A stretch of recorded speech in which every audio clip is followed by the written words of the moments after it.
Assalamualaikum warahmatullahi wabarakatuh. Perkenalkan, nama saya Nurgita Fitriasari dengan NIM 2019 10 2303 408. Di sini saya akan mempresentasikan tugas akhir dari mata kuliah Deteksi Dini Gangguan Psikologi. Di sini saya mengambil quarter life crisis pada individu yang berusia 18 hingga 23 tahun.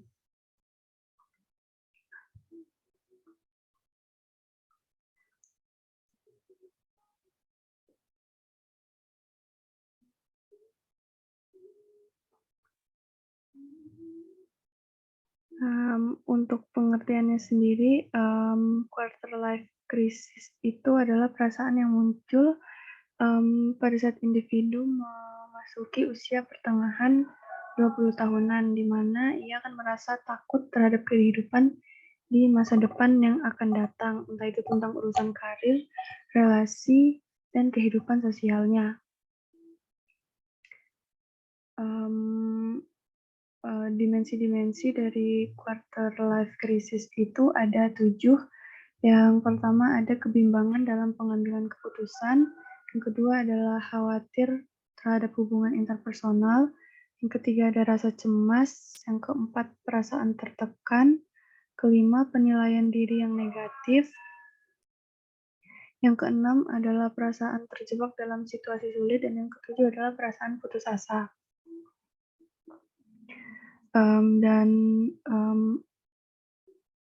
Di sini ada 2 faktor yang mempengaruhi terjadinya quarter life crisis, yaitu faktor internal dan faktor eksternal. Faktor internal itu meliputi identity exploration, yakni proses pencarian individu untuk memasuki kehidupan selanjutnya.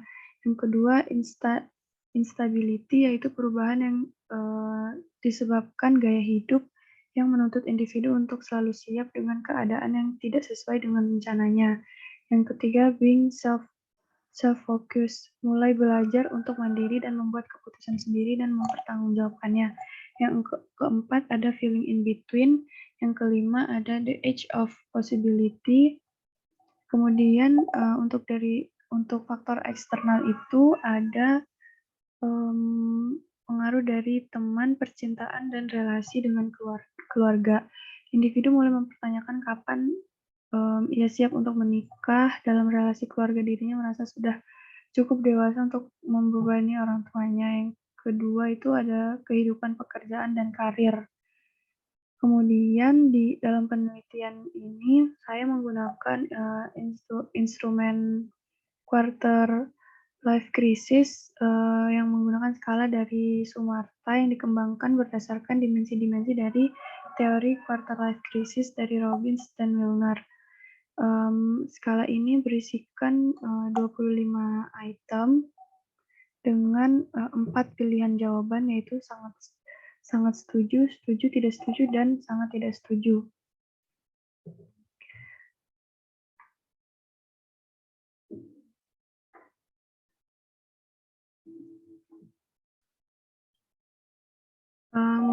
Berdasarkan hasil asesmen yang dengan cara menyebarkan kuesioner melalui Google Form itu didapatkan sebanyak 42 responden.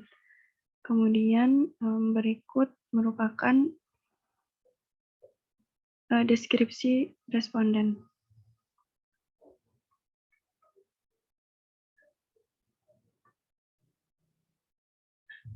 Dari tabel di atas itu didapatkan jumlah responden sebanyak 42 orang dengan persentase yang berjenis kelamin perempuan sebanyak 67% dan laki-lakinya sebanyak 33%.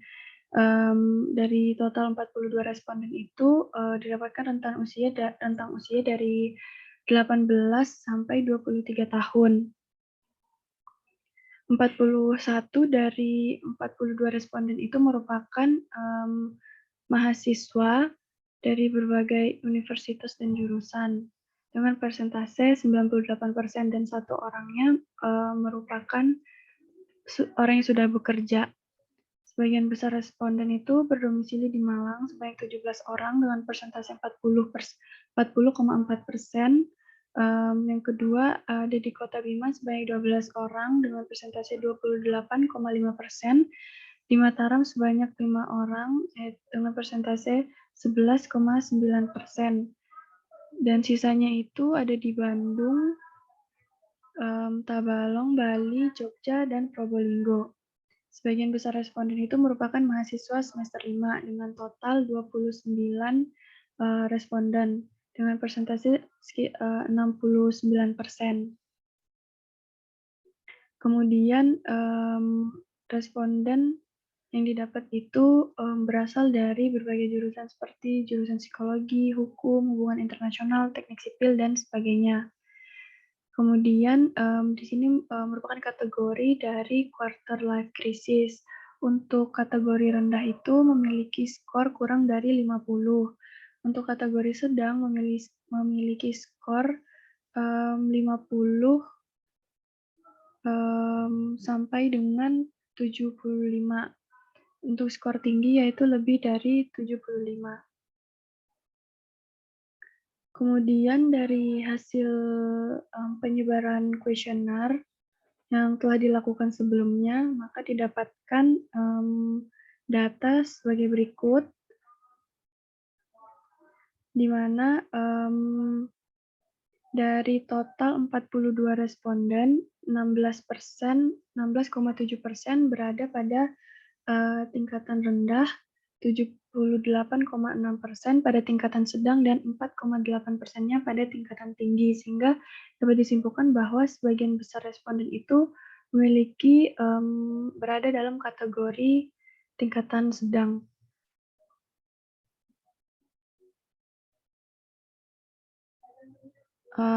Kemudian selanjutnya,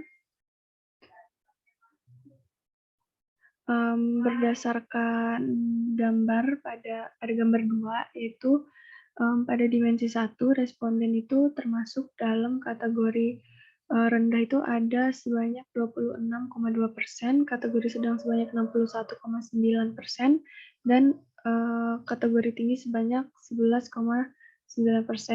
Pada dimensi yang kedua, responden termasuk dalam kategori rendah yaitu 9,5%, pada kategori sedang 14,3%, dan pada tingkatan tinggi ada 76,2%. Pada dimensi 3 itu terdapat 19% responden pada tingkat rendah, 52,4% pada tingkat sedang, dan 28,6% pada tingkat tinggi. Kemudian selanjutnya pada dimensi keempat itu sebanyak 19% responden pada tingkat rendah, 61,9% pada tingkat sedang, dan 19% pada tingkat tinggi. Kemudian pada dimensi yang kelima itu terdapat 38,1% pada tingkat rendah, 52,4% pada tingkat sedang, dan 9,5% pada tingkat tinggi. Pada dimensi ke-6, responden termasuk dalam kategori rendah itu sebanyak 16,7%, 69% pada tingkat sedang, 14,3% pada tingkat tinggi. Dan terakhir, pada dimensi yang ke-7, terdapat 38,1% pada tingkatan rendah, 52,4% pada tingkatan sedang, dan 9,5% pada tingkatan tinggi.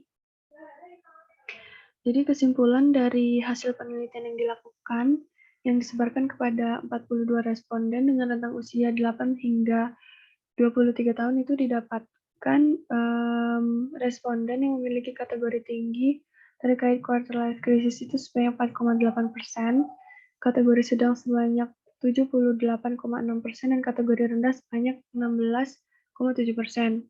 Kemudian sebagian besar dari responden yang didapat termasuk dalam kategori sedang dengan total 33 responden. Kemudian pada urutan kedua itu pada kategori rendah dengan total 7 responden, dan yang terakhir itu berada pada kategori tinggi dengan total 2 responden.